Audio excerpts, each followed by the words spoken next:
What's up, guys? Good afternoon, good evening. This is Brian Mitchell from Trade Algo, day trader here.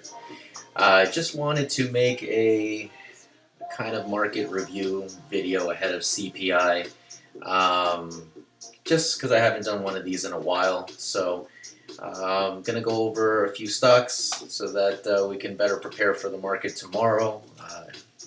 Obviously, if you're not taking an active kind of role in education and technical analysis, of course, trades they'll come as we go along. But I'm going to start with Bitcoin, just because a lot of people were email and ask and always want to know what's going on with Bitcoin. A couple things. So we are at a weekly support. Assuming the CPI comes in as expected or flat, which is the inflation report for tomorrow being Tuesday, May 13th, 2025. Many of you guys know that I look for pivots or kinks in the, if you guys can find a better word for me besides pivot or kink, this is basically what I mean by that. So this is a weekly chart of Bitcoin. You can see a green week, and then sharp reversal downwards. Where I'm currently drawing right now. So see where that reversal is at the top of that green candle. I draw it right at the body. I pretend like the wicks don't exist. These shadows or wicks, whatever you want to call them, they do not exist to me at all. Right? They give me some information, but I look at where the candle closes because that's where it was manipulated to, or that's where there was enough momentum to get it above or under a support or resistance, etc. And you can see if I trace this line, we close healthily above it, right? What I mean by healthy above it is sometimes we close just a hair above it, like literally like this, and then it still serves it as resistance. And that's one of the kind of, after experience of looking at the market, you'll realize, okay, technically we flipped resistance into support because there was a candle close above, but it will still dump the next week or two, right? This was a healthy close above. There's no two ways that flipped into resistance to support. So you can see that support, a little bit of profit taking to kind of freak out the noobs, freak out the beginners, and now we're really at support at 102,612, $102,612.30, and I expect this to move up to all-time highs. Again, we're still very much in a news-based market where good news will pump the market, meaning the market will skyrocket upwards depending on how good the news is. And bad news will dump the market, but if the news is kind of semi-normal, we might get a liquidity grab lower and then respect it and move higher. So I'm bullish on crypto right now. Bitcoin isn't the end-all be-all, though. You still have to look at things like total. Total means the total market cap. Bitcoin, Ethereum, all crappy coins or whatever. You can see here that we had a weekly supply zone, a big aggressive drop.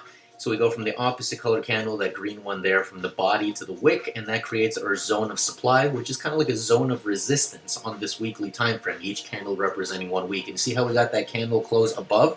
Just completely invalidated that resistance. I was waiting till this video to take it off my charts, but now it's looking like a kind of almost like a V-shaped recovery, pretty much, guys. So I do expect us to kind of chop here a little bit, see how we chop here for several weeks. 1, 2, 3, 4, 5, 6, and then we started, chopping here in this zone, 1, 2, 3, 4, before we dropped. It wouldn't bother me to take a breather here, right? So we kind of have a V-shaped recovery. It wouldn't bother me to kind of range here for a few weeks like we did over here, right? Yeah, we might get a wick. And again, this is total, T-O-T-A-L, which represents the total market. Now, another chart that I like looking at is total 3. So total means Bitcoin, every coin included. Total 2 is basically the altcoin market, so Ethereum and every other coin. But Ethereum has kind of been, it's kind of like the silver of the crypto market, with Bitcoin being the gold of the crypto market. I like to look at the total 3 market. What is total 3? Total 3 is altcoins, minus Bitcoin, minus Ethereum. So basically the Pepes, the fart coins of the world. That's actually a coin, yes. There is literally a coin called, there's other coins, just ridiculous named coins, of course. Trump coin, Doge, Shiba Inu, all the nonsense coins out there, right? With Popcat. This is basically a representation of the altcoin market.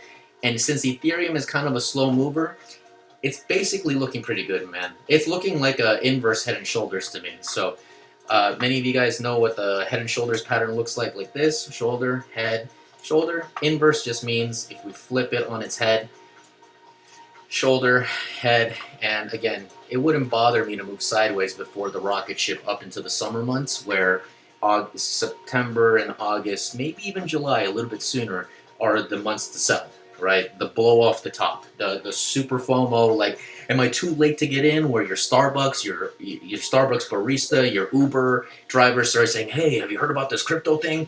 That's when you know to get out. If your relatives start saying, hey, I heard crypto's going up, that is your ultimate sell signal. When all the normies start talking about, like, hey, is it good to jump in? I'm like, thank you for the exit liquidity, or thank you for letting me know I should be taking profit on everything, right? So usually when the herd tries to get in, it's the last.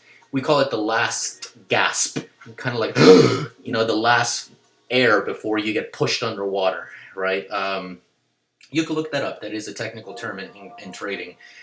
Usually the last 10-20% of the move at best, right? That's where I would exit out of, like, 70, 75, 80% of my entire position, and then put stop losses at break even on whatever is left to go for the last gaps. So right now, crypto is looking pretty healthy. It's looking pretty good. I don't think the CPI report is going to knock anybody on its head or on its feet tomorrow. I think it's going to come in line with expectations. So we might get a false kind of dip to the downside, and let's get into the popular stocks, yeah? Let's start off with SPY, because that's the one everyone likes to look at. All right. SPY, this is the S&P 500 ETF. I'm going to go to the daily time frame. You can see it's kind of been pretty choppy, man. It's see how we get like dojis pretty much every day. What is a doji, you might ask? Well, a doji is basically a candle that looks like a cross. Might even look like this, but it's basically a candle of indecision, right? Of course, we are forming higher highs, higher lows, higher highs, higher lows. It's basically an uptrend, right?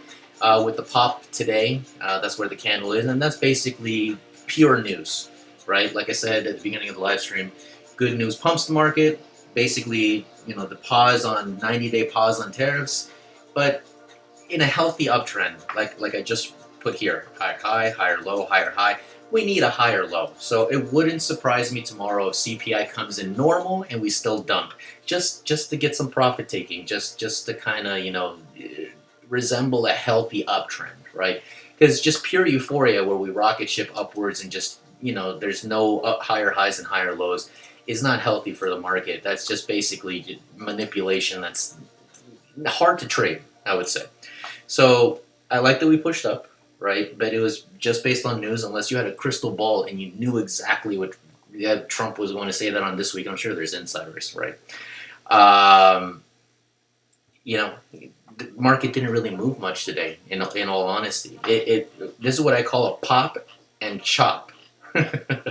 Look how we did kind of push up in the last 15 minutes of the day. For the most part of the day, we kind of moved sideways. Yeah, if you're playing with the smaller time frames, go for it. But I don't like smaller time frames, honestly. The bigger the time frame, the more reliable the charts. I know it seems like a big move. Yes, if you played 0 dates, meaning 0 days to expiration, you caught the exact bottom, you could have got a 200 to 300%. But again, playing the 15-minute and 5-minute, even 2-minute time frames, very dangerous with the volatility index being this high. That's the next thing that I'll talk about. I like that the volatility index came high, but in all actuality, SPY only moved 1%, 1.04%. Not really that much. And it's typical, it's normal to chop, move sideways, in a kind of grindy fashion ahead of major economic data like tomorrow. But even though I want to drop for a healthy uptrend on the daily time frame, wouldn't surprise me if the euphoria from the good news from today paired with the not bad CPI report continued into tomorrow before the drop later in the week. Just to kind of, there's a saying in trading called, or that says, bulls take the stairs and bears take the window. I actually revised it to bulls take the stairs so that bears can take the. Oh, excuse me. The actual saying is bulls take the stairs and bears take the elevator. But I personally revised it to bulls take the stairs so that bears can take the window. Because sometimes you'll see a slow grind upwards, right? Tomorrow we might get a gap up and then kind of chop and then kind of like a slow uptrend, and then Wednesday or Thursday, bah, bah, bah, in like 3 hourly candles just destroy everything, right? So just be careful, I guess, for tomorrow CPI. Again, if you're a beginner and you're thinking, so what's the move? Where's the market going? That means that's a great indication that you're still in the beginner stage. I mean, no offense by it. It's just that we're not here to predict the market. We're here to react to the market. I often get the question, so how do you react to the market, right? I do have this thing called the T Technical Analysis Bible, which again, if you go to live sessions, Day Trade with Brian, you click on that black tab, go to here, click all rules, takes you to this document. I just clicked on page 1, section C. We were just talking about SPY and how do you react to the market. Buying calls at support, puts at resistance. If the stock is not at either, I don't trade. So I don't chase candles just because they're green to try to get in on calls, or just because they're red try to get in on puts. You know, if trading were that easy, everyone would do it. Can you get lucky? Sure. Just like tossing the dice in Vegas, you can get lucky, but it's not trading just to do it that simple, right? So it's hard to find support and resistance touches when we move so slow like this, is basically what I'm getting at. So I will wait all day for support to hit or for resistance to hit, and if it doesn't, I'm happy to sit on my hands the whole day. VIX, I am just ecstatic. I'm to the moon that this thing is finally coming down, because it has been elevated above 20 or around 20 for 1, 2, 3, 4, 5, 6, 7, 8, 9, 10, 11, 12, basically 3 months, or 13, 12 going on 13 weeks. It's been tough to trade. It's actually easier to trade when the volatility index, my journal reflects, between 13 and 16. This is the, somewhere in this neighborhood, 13 and 16. This is the happy medium. We're not that far away, folks. So that's why, me, Eric, Mike, we've been pushing more trades out here at Trade Algo. It's easier to trade when the liquidity grabs are not as high due to the volatility index being so high, right? Higher the VIX, the deeper the liquidity grab. So basically, let's just say you do follow or subscribe to buying calls at support. Sometimes that call will go way below support. So here's support right here. You get in, you buy your little call, and then it just goes doo, whoop.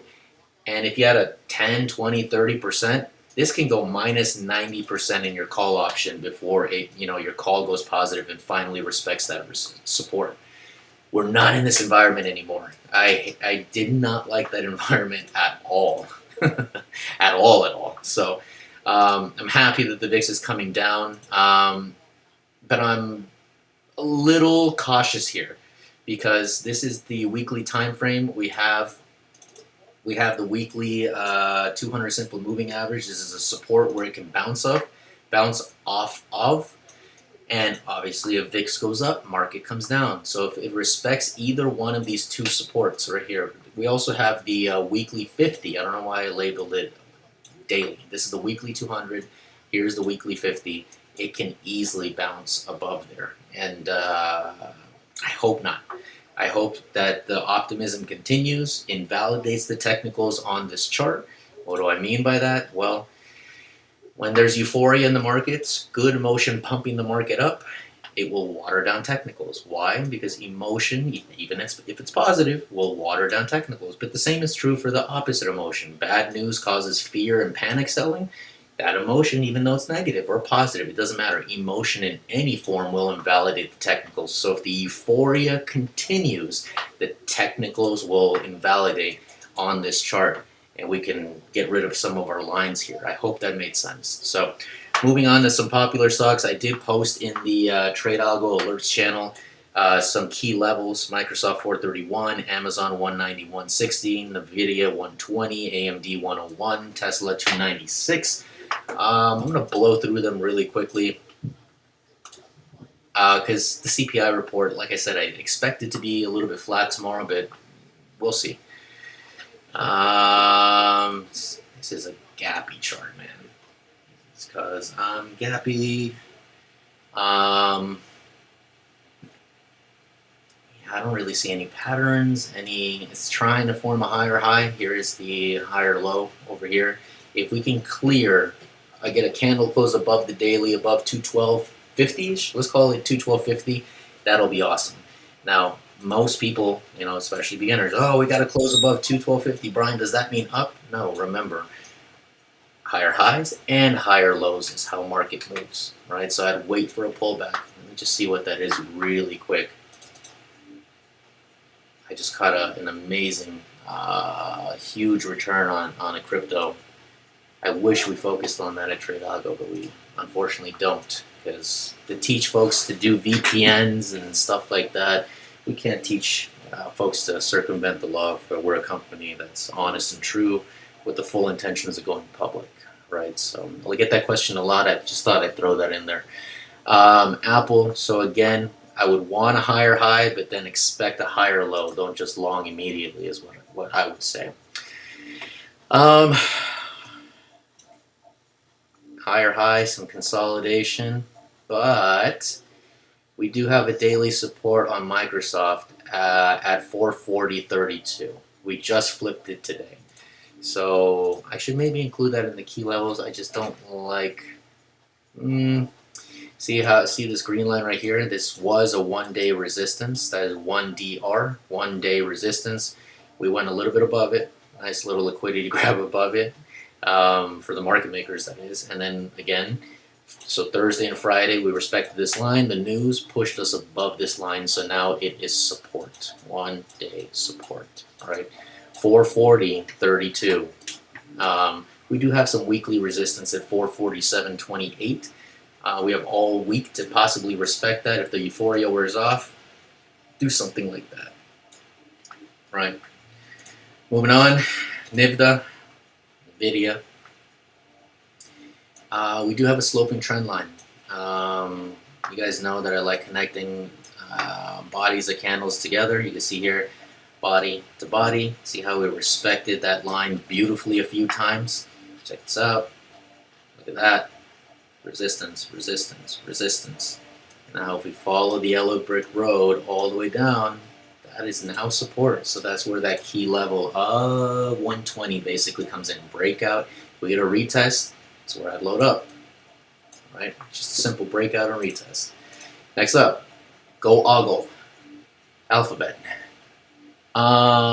This one's tricky because of this massive drop that it had. It is a lagger compared to the other popular stocks. That news that came out on, I think, Wednesday? Yeah, Wednesday, about Apple exploring their AI capacities, and Google pays Apple like $20 billion a year to have Safari as their da-da-da-da-da. So this one is kind of lagging because of that news. The fundamentals got screwed up a little bit. There's not much I could really say about it on the charts. So we're going to have to wait to see if it forms higher highs or higher lows, but it's kind of smack in the middle, right? It's kind of waiting for the overall market to give it permission to do something. We need to get a candle close above there or a candle close below here, see how we're smack in the middle. We're going to leave go ogle alone for now. Meta, kind of looking like SPY, right? But we do have a weekly bearish fair value gap. So usually look for 3 black crows in succession, red candle, red candle, red candle, and see if there is a kind of imbalance right there. So from wick to wick, it's kind of like a supply zone, like a zone of resistance. We still have a weekly fair value gap that I just don't see us getting beyond it on the first test. It's such a big time frame, and obviously the bigger the time frame on the charts, the more respected or reliable things are. So Meta, I would be surprised if we close this week above 640.205. Can we go a little bit above it before we finally respect it? Yeah, of course. We can do something like that and something like that. We're just going to have to see. If good news keeps on getting churned out and pumping out, of course, euphoria can invalidate the technicals. But if technicals do hold, that's the hypothetical situation I'm basically outlining here. maybe a liquidity grab to up there, grab those two resistances, come back down and respect the technicals, assuming no good optimism and euphoria from the good news pumps the market continuously. So yeah, that's meta. So far, I mean, keep it going, man. Keep it rolling. Crypto's looking good, stocks are looking good, and everything's kind of looking good. Same thing here. AMD, sloping trend line. CPI gives us a kind of so-so or bad report. Breakout, retest. I'd love to come back down. And what was the level I put? Basically the 101 to 102-ish level. That would be great. Breakdown, retest before moving on higher. Tesla, same thing. See how all the popular stocks kind of do the same thing? Slope and trend line. I'll show you how it was made. Why not? I'll show you guys how the sausage was made. Sloping trend line. Actually, I could possibly try it from here also. Let's see. Yeah, why not?